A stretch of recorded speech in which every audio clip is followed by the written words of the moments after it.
Khabiirka cryonics ayaa shaaca ka qaaday goorta dadka la qaboojiyey laga yaabo in dib loo soo nooleeyo. Hayay, warbal isku kaalaya. Dad waa hore dhintay oo talaajo ku jiray ayaa la leeyahay dib ayaa loo soo noolaynayaa. Subxaanallah.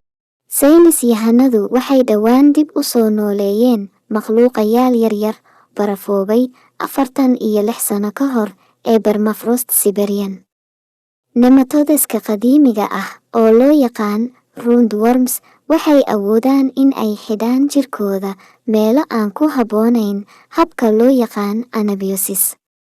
Kadib markii ay ogaadeen iyaga oo ku jira godka dabagaalada barafaysan ee 2018, saynis yahanadu waxay si fudud u geliyeen gooryaanka biyaha si ay uga toosiyaan xaaladooda xiran.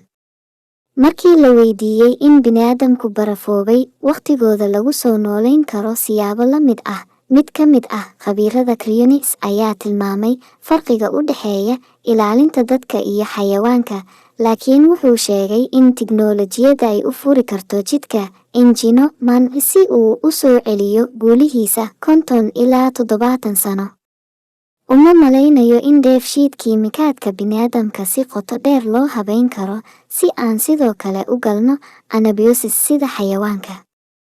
Malaha way fududahay in la abuuro meydad cusub oo macmal ah. Valeria Udalova, maamulaha shirkadda Cryolus oo ah shirkad Ruush ah oo loo yaqaan Cryptogenics, oo sheegtay in ay ku hayso 94 meyd oo barafaysan saldhigga ay ku leedahay caasimadda dalka, ayaa u sheegay Mail Online waraysi cusub. Udalova wuxuu xusay in dirxiyadu aysan ahayn noocyada keliya ee mari kara anabiosis, maadaama geedi socodku uu gaarsiisan yahay raha iyo kalluunka Siberian, laakiin aadanuhu, ayay tidhi, ma laha awood isku mid ah. Marka la joogo Cryolus, dhakhaatiirta qalliinka ayaa dadka ka daadiya dhiigga ka hor inta aysan ku xirin mashiinka wareegga dhiigga cusub oo ay ka buuxaan xalalka cryoprotectant si loo ilaaliyo unugyada iyo unugyada. Nidaamyada qaboojinta qoto dheer waxay si fiican u bilaabmaan daqiiqado yar gudahood marka qof si sharci ah loogu dhawaaqo inuu dhintay.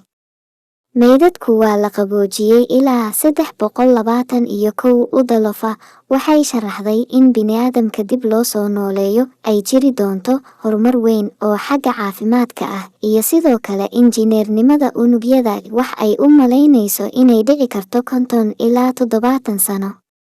Shaybaadhyada cryobiological laboratories way yar yihiin, ma jiraan kuwo waaweyn oo dhan, ayay tidhi.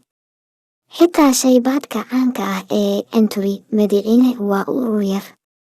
Waxay sii wadataa, laakiin xitaa xaaladan murugada leh, tijaabooyin cajiib ah ayaa horay loo sameeyey. Tusaale ahaan, ilaalinta dib u celinta kelyaha jiirka iyadoo la adeegsanayo gaaska nanoparticles iyo kulaylka kicinta. Tiknoolajiyada hadda jirta kuma filna tan iyo markii wakiilada cryoprotectant ay sumo ku leeyihiin maskaxda iyo qaybaha jidhka, sida uu qabo Dr. Pedro de Magalhães oo ah cilmi nafsi yaqaan Boortaqiis ah. Waxay qaadan doontaa horumar weyn oo saynis ah oo ku saabsan aagagga sida injineernimada unugyada iyo daawada dib u soo noolaynta si looga dhigo shakhsiyaadka la ilaaliyo inay noolaadaan oo mar kale caafimaad qabaan.